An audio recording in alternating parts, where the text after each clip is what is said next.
following is a presentation of the Fellowship Church at Anthem, a community of faith, love, and hope. For more information, please visit fellowshipanthem.com.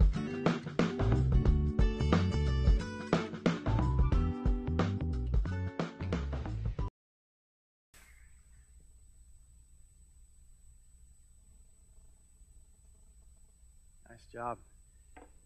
Josh wrote that song, and it's great. It's really a great and fitting song for today as we talk about Jesus stories. And we've been dealing with the teachings of Jesus as he gave them in such a dominant story form. And, you know, all of us come from a story.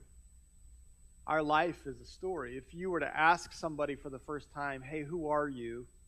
You might get something from their job, or you might get something from, you know, their life circumstance. I'm a father, I'm a husband.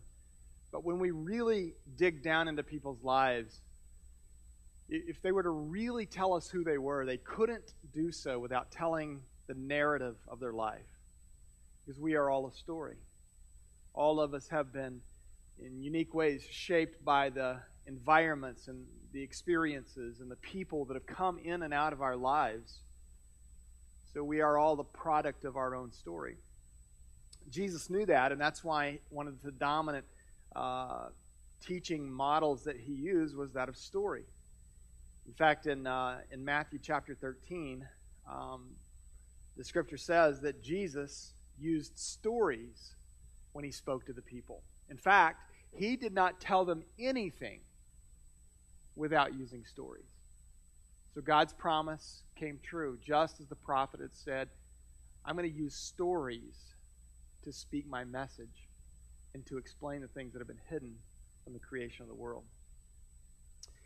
Some of you know our friends here at Fellowship, Steve and Sid Mathis, and they have been in Abu Dhabi for the last year, but they have been released for the moment, and they are here, sitting right over here today. And their life and their story of leaving Anthem and selling out and going there to teach. Sid's teaching English there, and Steve is teaching life there. And Steve and I were talking about this and how sitting down in a multicultural, international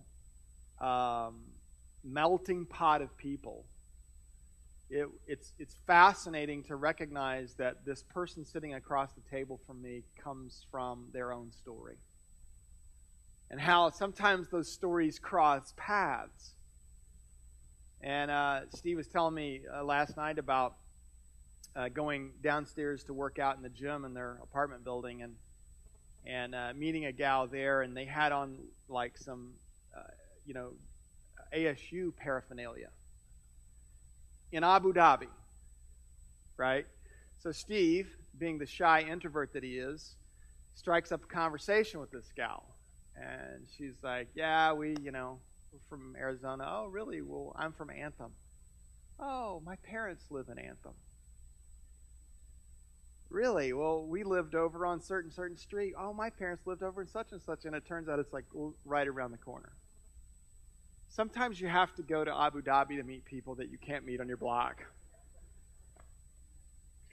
It's amazing the stories that come out of our lives. And we are all our own story. Today's Jesus story is an interesting one, and I think it's one that that all of us can connect to at some level. It's the story of a table. It's the story of a meal. It's the story of a party. Banquet. It's a story of room at the table. Listen to Jesus' story here. It's kind of interesting because there's a man sitting at the table with Jesus. And he exclaimed, what a blessing it's going to be to attend a banquet in the kingdom of God.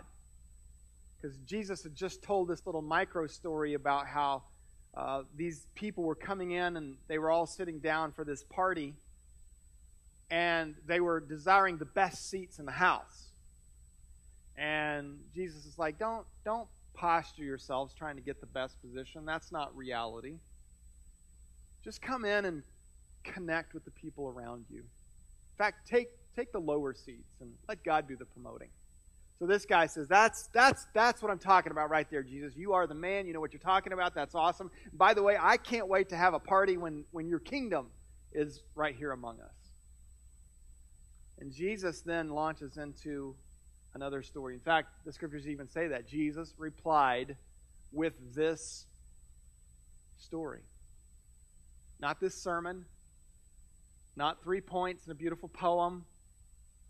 Jesus replied with this story. So a man prepared a great feast, and he sent out many invitations. Now, naturally, when you're going to prepare a great feast and you're going to really have a lot of people there to dinner, you're probably going to invite your friends first. So this guy invites all of his friends. The banquet was ready, and he sent his servant to tell the guest, hey, come, the banquet's ready. And then one by one, they all begin making excuses. And one said, hey, I just bought a field, and I have to go inspect it. Please excuse me. Lie. That's what everybody hearing Jesus' story, that's what they would have said to themselves. Lie. Liar. Because if in the Middle East, if you bought a field, you would never have gone to buy it without first going to inspect it. Now, some of us bought homes here in Anthem before we inspected them. We'd like to give those back, but at any rate, in the Middle East, because a piece of ground, a field, would have been a life source, right? You would have had to go on and send, okay, does this have a well on it? How rocky is the ground? Can it tolerate agriculture? Is there a stream running through it? What about the trees on the ground? You would never, ever, ever in a million years buy a piece of ground without first going to inspect it. That's why when this guy says, I got to go check out the field because I bought it, everybody went, liar. You're just making up excuses because you don't want to hang out. You've just dissed your friend. So then another one said, well, hey, I just bought 5 pairs of oxen, and I want to go try them out. Lie. That's what everybody would have said. Lie. Once again, if you're going to buy 5 pairs of oxen, the way oxen were sold in Jesus' day, one of 2 ways. One would be you would go, if you had oxen to sell, you'd go out into a field, and you'd hook them up to a plow, and you would then put a big sign up or something saying, hey, oxen for sale.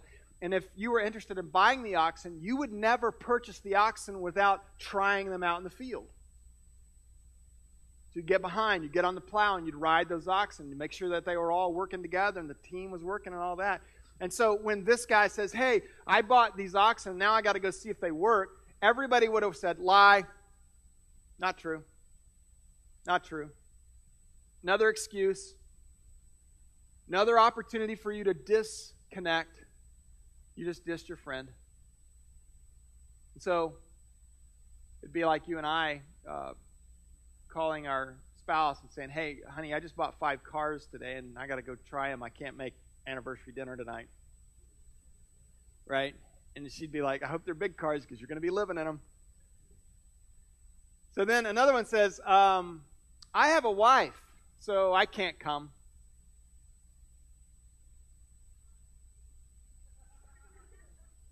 I know, we should probably invert the whole story and whatever, but no, what he's implying here is that my wedding is on the same day. I can't come to this party. Well, you would never have accepted the invitation to the party because your wedding would have been planned out long in advance, right? This is not Vegas. You just don't pull up and get married. You plan it out. Parties are planned. Details are arranged. Friends are coming. People are coming. Calves are being baked and whatever. And so everybody would have heard this excuse and said, lie. Not true. It's not true. So, look what happens next. This is really interesting. Servant comes back to the master and he says, hey, nobody can come. They all got excuses. They can't make it. The master becomes furious. And he said, you go quickly out into the streets and the alleys of the town and you invite watch this, the poor and the crippled and the blind and the lame.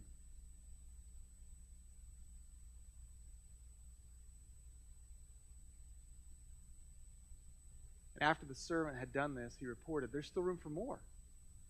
So the master said, well, then go out into the country lanes and go behind the hedges and urge anybody you can find to come. Who would be out sitting behind hedges? People that don't want to be seen. People that are ostracized.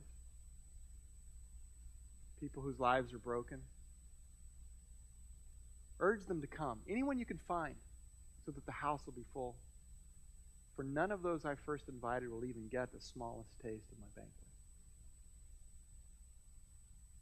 There's so many things happening in this story. And remember when the hearers of this story, the original hearers of the story, opened up their understanding, they tied it all back to the very first thing that was asked. What's this about? This is about God's kingdom. This is about God's way of life. God's way of life is a life of inclusion. It's a way of life that plays to the very base level of who we are as human beings. And that is, God knew, because He made us, that we are hardwired for connection. We're designed to be connected to other parts of humanity.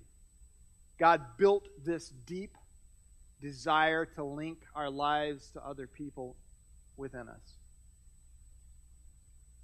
If we were all really able to be completely honest with ourselves today, if we were able to separate ourselves from pieces of our story that have shaped us, maybe in painful ways, and get to the very core of who we are, what we would find is this longing, this craving,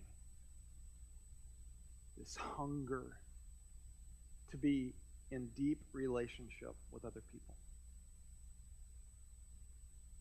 That's the way God made us. And He gave an invitation to us to come and to dine at His feast, at His party, at His table.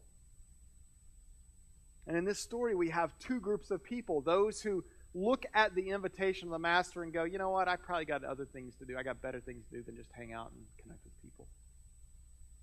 And those would have been the most worthy people, the most capable, the most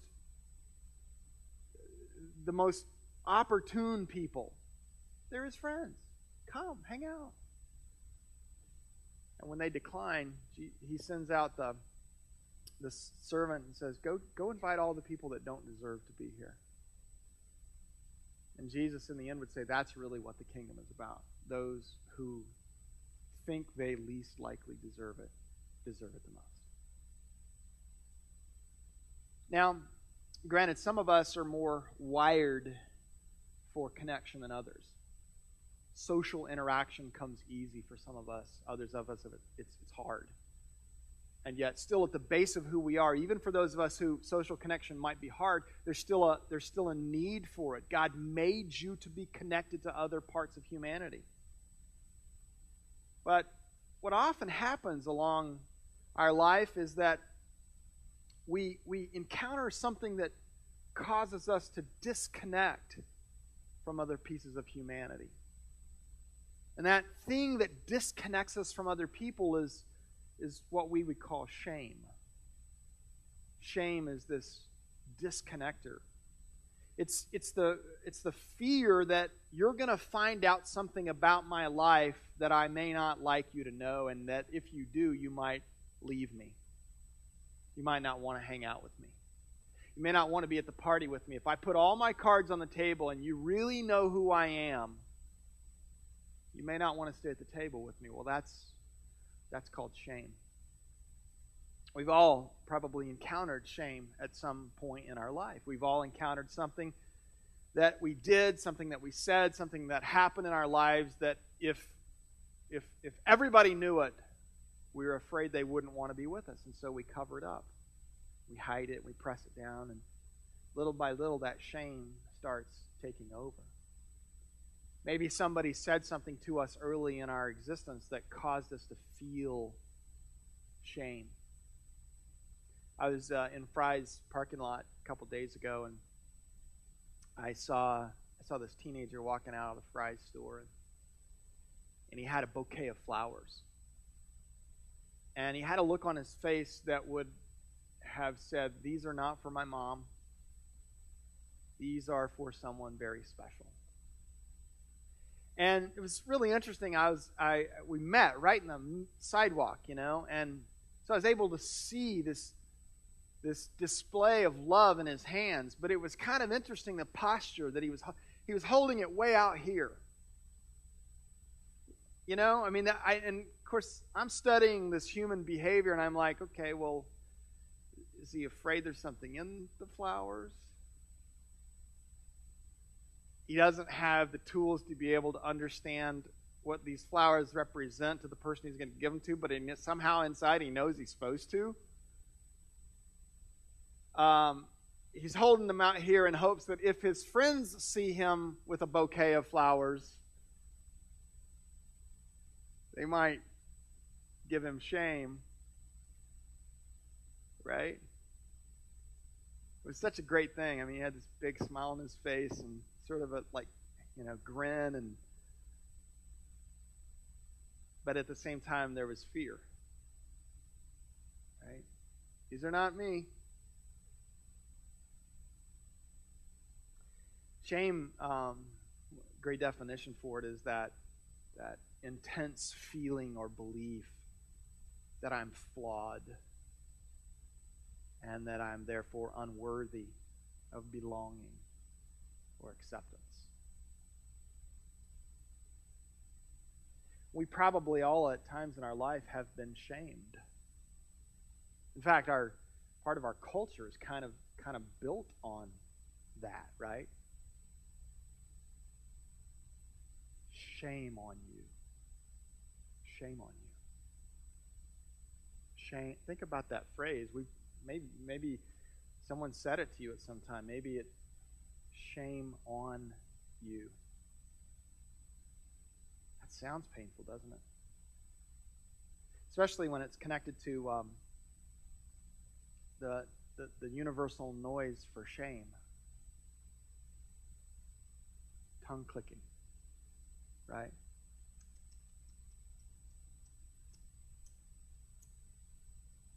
Gosh, still makes me hurt, when I hear that noise, because that shame on you, Teddy.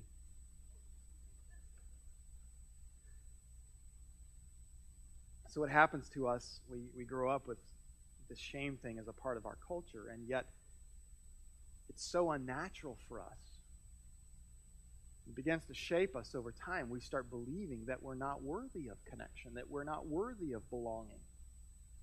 So we do things to try to fit in, right? We try to act like we belong, but fitting in isn't the same thing as belonging.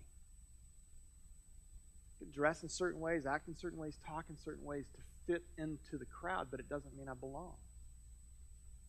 What we really crave inside is this capacity for connection where you and I connect because my authentic self is in front of you and your authentic self is open to me. And many of us, most of us, probably have such a challenging time experiencing that in our life because of the way shame erodes our capacity to open our life up. Religion is, in many instances, it's a shame-based institution. You shame people into behavior. Shame people into giving their time or giving their money or giving their talents. And we create shame out there where people go, oh my God, I've got to do this. If I don't, people aren't going to like me.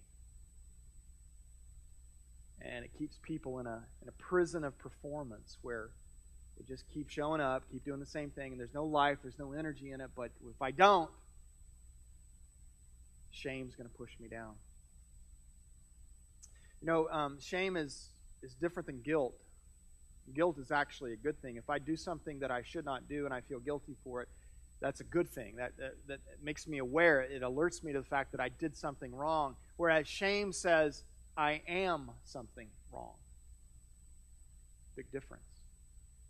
Guilt helps me know I made a mistake, but shame says to me, you are a mistake. And a lot of us are walking around with the tapes playing in our head that you are a mistake. You are something wrong. There is something deeply flawed in you, and you should understand you don't deserve to be connected to humanity. You need to remove yourself. And so what we begin to do when we get this complex of shame is we begin to self-ostracize. We start walling ourselves off from other people. And even in Jesus' day and in his story, religion promoted that. It's like you got to look the part, be the part, smell the part, act the part, talk the part, and if you do, you can dine at the table. But if you don't, well, you don't really belong here. And so what you have is people sitting behind hedges, keeping themselves separate from the rest of humanity, and then telling themselves a story that you don't really deserve connection. You don't really deserve love. You don't really deserve belonging. And so we create our own isolation. We create that tape that says, I am not worthy. We condemn ourselves. We disconnect. You know, what happens over time is we start feeling the pain of that. Because it's a painful thing to be ostracized, even if you ostracize yourself. Even if you pull yourself back, it hurts. If the tape runs long enough in our head and we start believing that I don't have a place of belonging, I don't have a place of connection, I'm not worthy of that, sooner or later that pain rises up in us so much we have to start numbing it because nobody wants to live in that version of pain. So we do all kinds of things to numb it. We have addictions, we have abuses, we get angry, we get depressed. We have all kinds of things where we try to numb the pain, just a little bit of numbing so that we don't have to feel it. The problem is that when we numb the painful emotions, we also numb the beautiful emotions.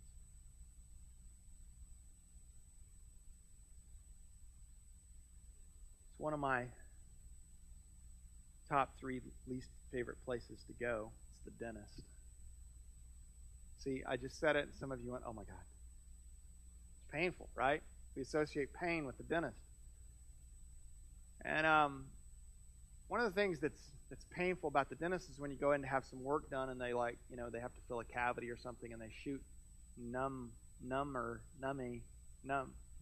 They shoot something that numbs you, And they put it over here in your gum, and it numbs the root of the tooth and the nerve in the tooth. But for some reason, when you leave there, you talk really silly, and you go to the grocery store and you ask for something like some stuff that says and people go.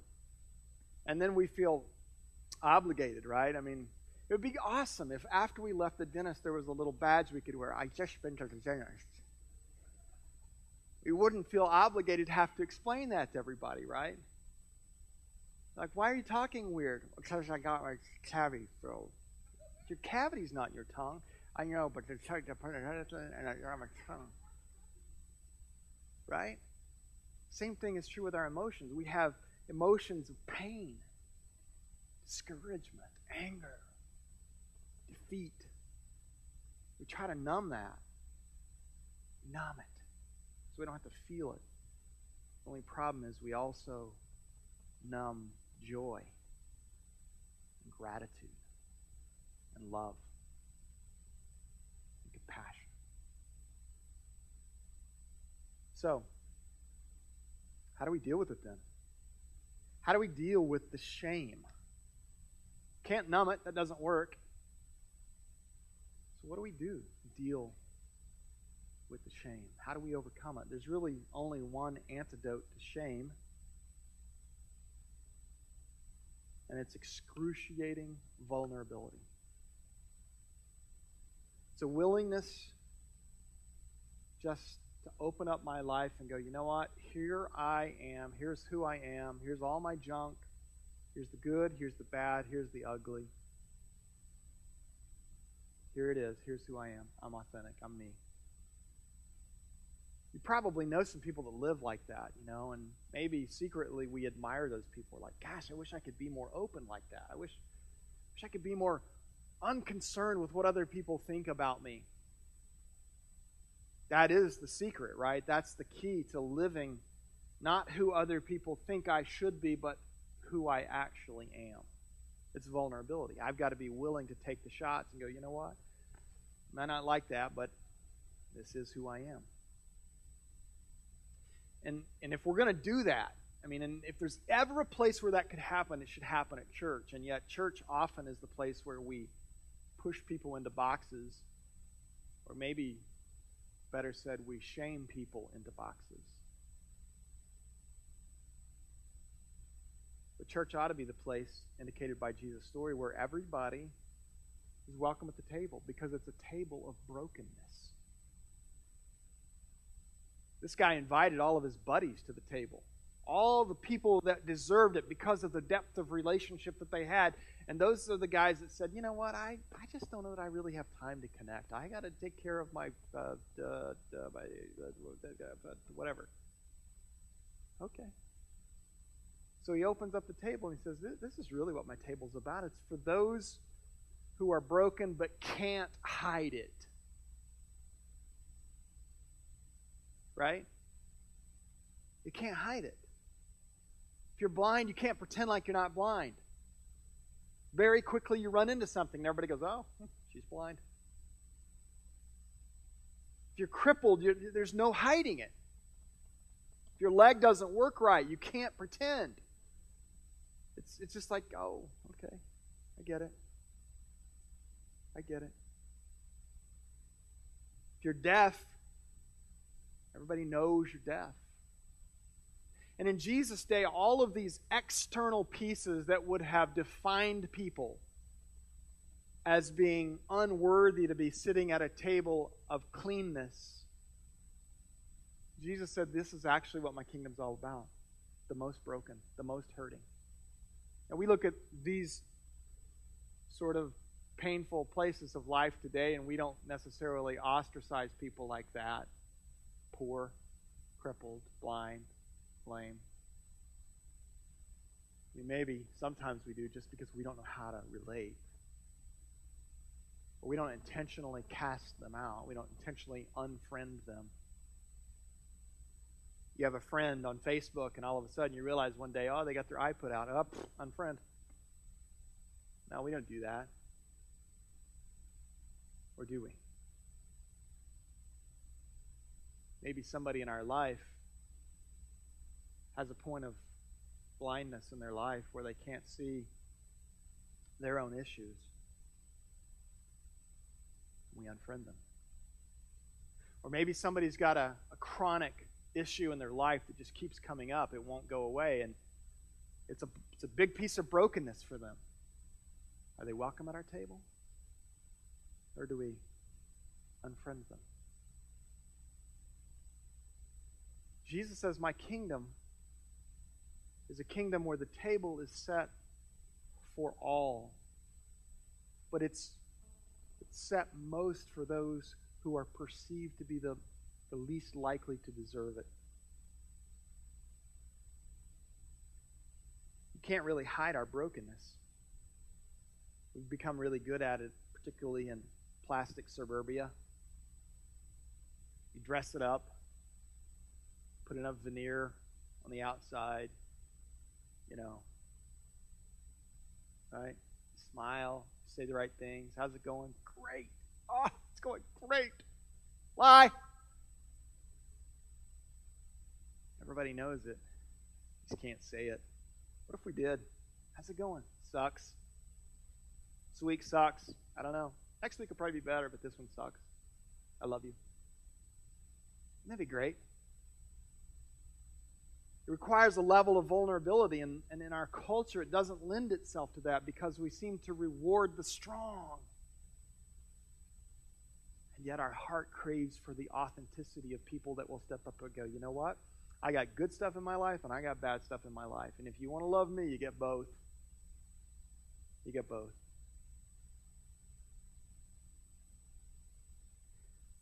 in our quest for perfection, we have to come to the place where we realize there is no such thing and there are no such people. And so we allow all of our glory to be out there, the light and the dark, shadow and the talent. It's all out there. What happens is we live with such vulnerability. People are drawn to us. It's the only way true connection can really happen. Vulnerability. Sometimes our lives get forced into moments of vulnerability, and it's amazing what happens in terms of people's connection in those moments. Some of the deepest friends of my life have come into my life during my moments of greatest vulnerability. When I was a kid, my parents, I was about 5th grade, 6th grade, 11, 12 years old, critical time in my life. My parents began to notice that I was walking with a limp. Hadn't injured myself, didn't have any problems, but my parents started noticing that I was walking with a limp, and they're like, "What's wrong with you?" And I'm like, "I don't know." Went to the doctor. He's like, "I don't know what's wrong with him." Started having some pain in my hip. It was affecting my walk. Went to see the bone doctor. They did all kinds of x-rays and tests and all that. Turns out that I had a disease in the joint of my hip that caused the ball on top of my leg bone to start wearing into the socket and began to wear the bone down. And so after all those tests and all that stuff, the doctor comes in and says, "We can fix this, but we're going to have to put braces on his legs." Now, I can tell you right now that as a 6th grader, hearing the term braces and legs, you feel like your life is just sort of stopped. I mean, athletics, not to mention social pressures, and, girls are just now starting to look exciting to me, and are they going to like all this bracing and everything? I mean, who likes that? So we hired these brace makers to make braces for my legs. They sketched it all out, and you guys will appreciate this. When they got it all done, it was this massive contraption that held my legs out like this.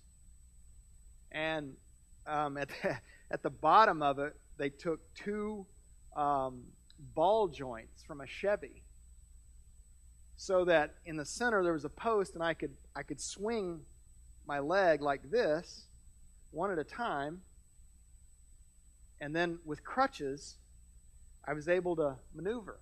I had a crutch stop right in the middle. So I had one pivot point, a couple ball joints that let my legs flap, and crutches for maneuverability.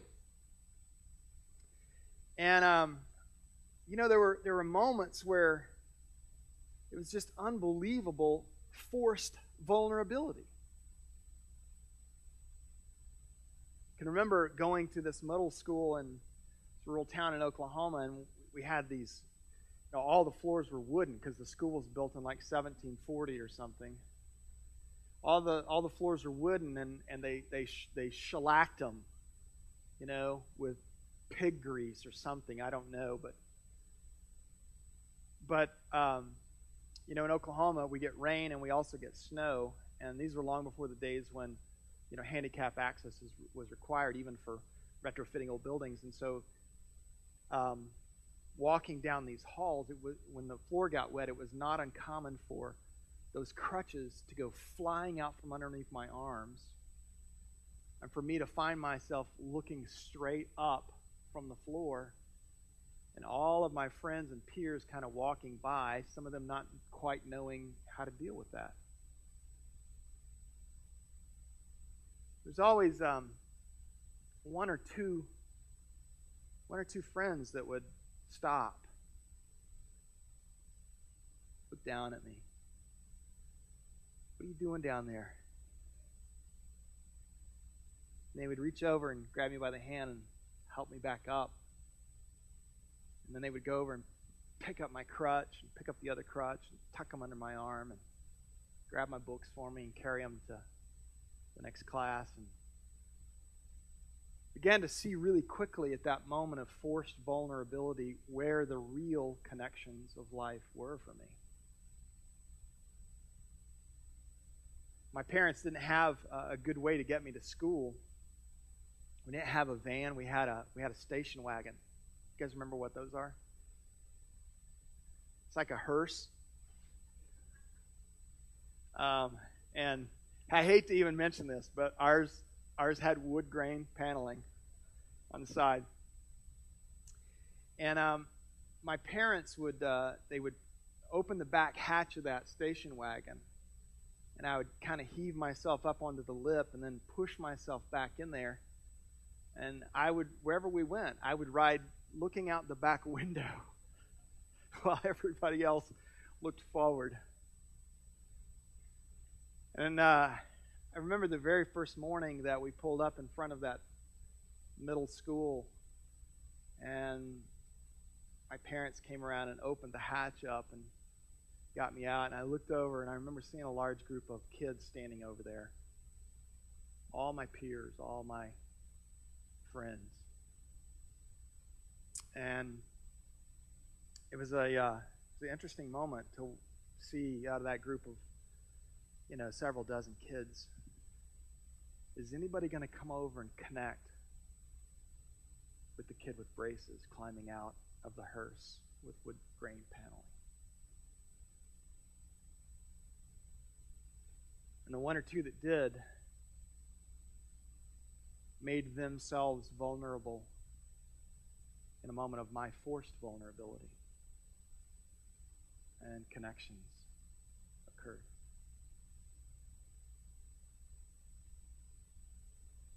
Most of us do not walk into vulnerability willingly. We have to be forced there. Because our culture is so built on pride and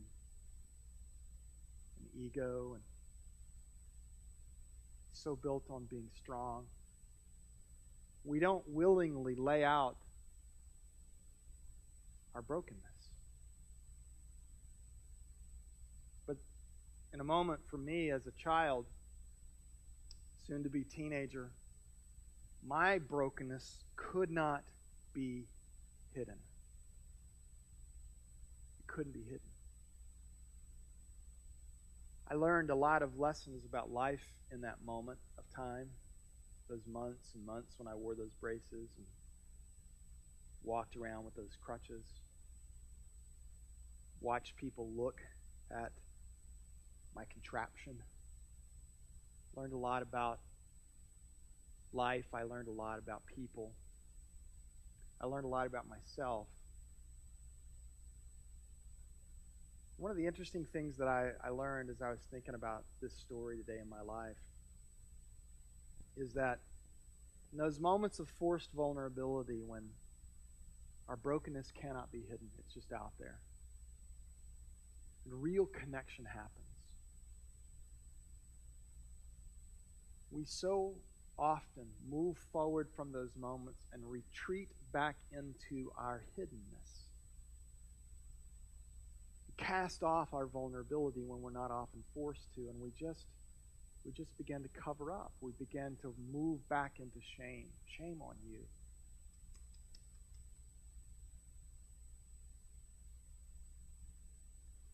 Practicing and living a life of vulnerability takes a lot of intentionality and a lot of work. And yet moving to that place of vulnerability is where life opens up to a whole new depth.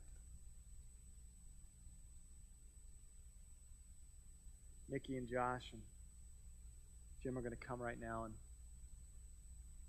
I want you to listen again to the words of this song that Josh wrote. Because I'm going to talk to you next Sunday about the initial steps towards becoming vulnerable. How do we do that? How do we do that and not be forced to do it? How do we willingly embrace the pain? How do we acknowledge our imperfection and allow others just to deal with that? How do we own our light and our shadow? How do we throw out to the whole world, yeah, my legs don't work good, I got braces. Love me anyway. Or don't. Doesn't bother me. Either way. I believe the first step is recognizing that inside of all of us there was a time before shame broke us. Before someone saying to us, you're not worthy, stuck in our head. There was a time in all of us where we owned our glory. We understood, yeah, I'm a mixture of both goodness and badness, light and darkness, wholeness and brokenness. But I'm moving in a direction of life toward complete wholeness. There was a time for all of us like that. When was that for you? You were a kid? Before your divorce? Before your cancer? Before you lost your friend? Before you lost a child? When was it for you when there was a stronger sense of your wholeness? What is it like to go back there? What is it like to willingly open your life up and be vulnerable? And to invite the deep connections? I believe it's first to own who you are. So listen to the words of this song. Think about reconnecting with your old friend.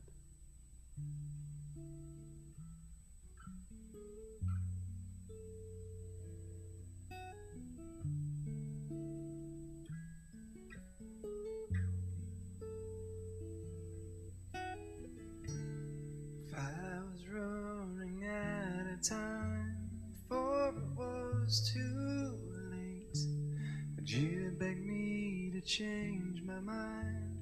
I hope you would in good faith. I hope you would in good faith. So I hear you're coming back. So I hear you're giving me a chance to love you once again, my long lost friend.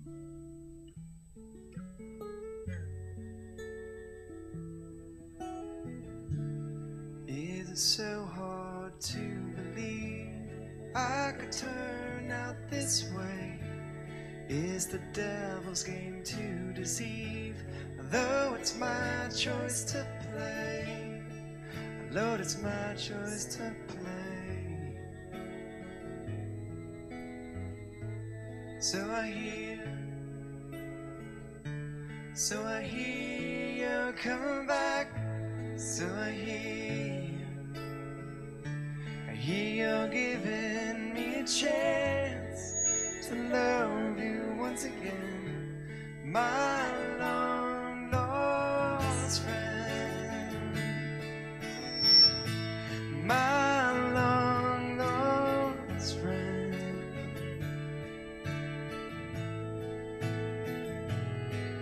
Yes,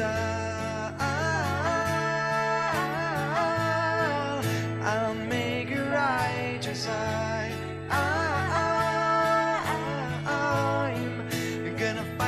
fight, and you're the only one who's seen me cry, as you're the only one who knows I've truly tried.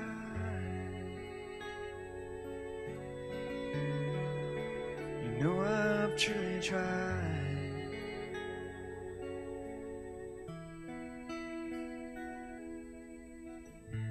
So I So I hear you're coming back. So I hear you're giving me a chance to love you once again. My long lost I will make it right your side. I'm gonna fight the good fight, and you're the only one who's seen me cry, as you're the only one who knows I've truly tried. So I hear you coming back. So I hear you coming back. I'm so glad